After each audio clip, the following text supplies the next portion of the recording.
What's going on, you guys? It's Faisal, and today I'm about to be doing a quick, hopefully it's going to be a quick little video, and it's going to be on how to empty out your catch can. And this is going to be on a 2014 Ford Focus ST. Now, the tools that you guys are going to really be needing, for just to take it off, I guess you can say, it's going to be, what would you consider that, flathead, and a 5mm and a 6mm. Where you're going to need the 5 and 6 are going to be right here. I'm sure you guys going to be right over here, and then there's one right back down here. I don't know if you guys can hopefully see that. The flatheads are going to be right here. There's going to be both of them right here connected. Now, just want to make sure I let you guys know this is for the out in, so don't forget that. The way, I kind of don't forget it is pretty simple. End up, after you guys have loosened up everything, just kind of pull it out slowly. I shake it, kind of wiggle it out. The one that's by the sound composer is going to be the one that's always the out, so I always kind of make sure I put it by there just to not forget. And then the one that's kind of farther, that's kind of a trick that I was able to know about or figure out, that'll make me easy not confuse the out with the in and the in with the, you know what I'm saying. So either way, I have that right there just kind of laying around. So after you guys have loosened both of those up, about to go ahead and let's see, I'm gonna use the 6, and I'm using like one of those bike tools, I guess you can say. Not really sure, but again, 6mm is gonna be for the one right here up top. Then there's gonna be one right over here, so 2 bolts pretty much. So let's start loosening it off. I use this because it can be a little bit of a pain in the ass to get in here, just an FYI, so you guys want to kind of like see what the best way to get it in. Now, for me, I am running a intake manifold spacer, and the reason why I'm letting you guys know about that is because my position to take it out is going to be a little bit different compared to the ones that aren't running one, just due to the fact that it's kind of pushing it out a little bit. So I kind of have a nice, it's pretty tight over here, so I'll show you guys what I'm talking about. So here, let me go ahead and loosen this one up real quick. And as you guys can tell, I have already loosened it, so I get it loosened up pretty well. There we go, just like that. All right. And now I'm about to go ahead and do the other one. And honestly, you guys, if you guys are any motor that's directly injected, those really help a lot when it comes to carbon buildup. There we go, because you don't really have fuel going, it's not port injected, or it's not going through the manifold mixed with the fuel, etc. So either way, once I've gotten both of the bolts out, you guys are going to see that it's free to move. So in order for me to take it out, since I have a intake manifold spacer, I guess you can say, it's going to be, I can't just pull it out. I'm going to just kind of have to get wires out a little bit of the way, just like that. Now always remember to know how you got the position out, same way you're gonna be able to get it in, if that makes sense. So again, here, this is the way I get it out, just like right there we go. So now I've pretty much taken it out. You can do 2 ways. The way I pretty much do it is I have a bolt that's right here. I don't know if you guys can see that, and that looks like a 12, might be a 12 or a 10, or you can have a really small Allen key and just loosen this one up. Again, let it drip for whatever it's got right now.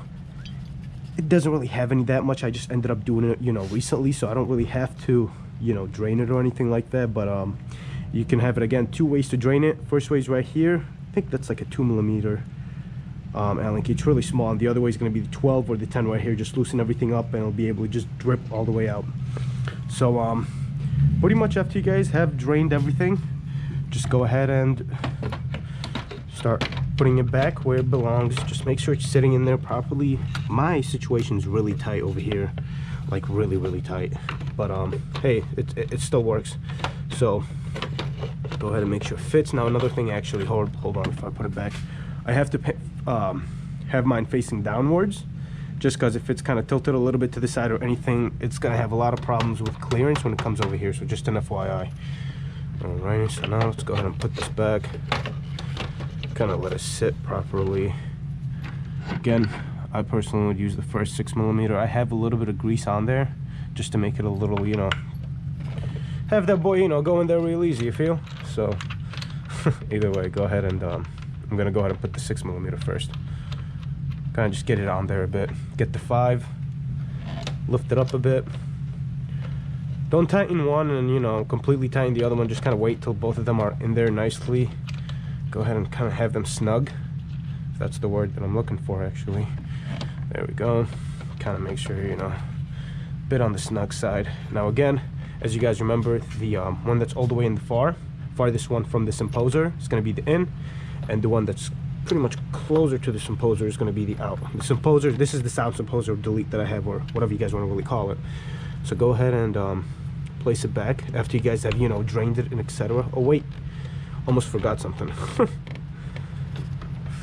You guys got to make sure you tighten everything up back there too, because that'll be a problem if it's not tight. So go ahead and, you know, kind of snug everything up a bit. I usually don't go super tight on this, to be honest with you guys, and that's just the way I do it, because I don't really find a reason to go super tight. Just kind of tighten her up nice and snug to make sure it doesn't move. I'm about to just go ahead and do this later, because I'll tighten everything up once I'm done. Now go ahead, if I was you guys, again, make sure you tighten both of those up right here, the 5 and the 6. I personally don't have to worry about these, because I don't need to loosen any of these up, because I can, again, as you guys saw, I was able to take it out freely without any, you know, problems with this out in the way. Go ahead and insert your gun to make sure the out, get that back in here, get your in, same position, same situation. Here, let me make sure I get that down here. There it is.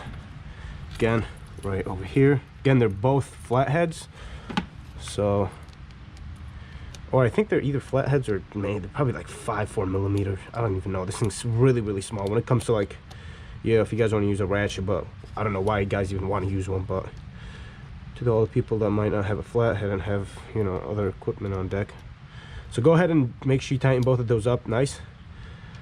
I'm having a problem with this, but I'll end up just tightening it up right now, honestly. Get it all the way done, you feel me? Again, if you guys are running a direct injected motor, always look into catch cans, look into the benefits of them. It's a lot of benefits when it comes to reducing carbon buildup on the valves. And I usually do this, I want to say every, let me think, I'd want to say every, like, maybe I want to say like 2 oil changes. Yeah, every 2 oil changes, you know, not every other oil change, maybe 3 oil changes depending on how it is. I do have a level right here gauge, but it doesn't really like read that well. I'm still gonna have to take it off either way to read it. So either way, you guys, honestly, that's pretty much it. Yeah, when it comes to draining your stage 2 catch can.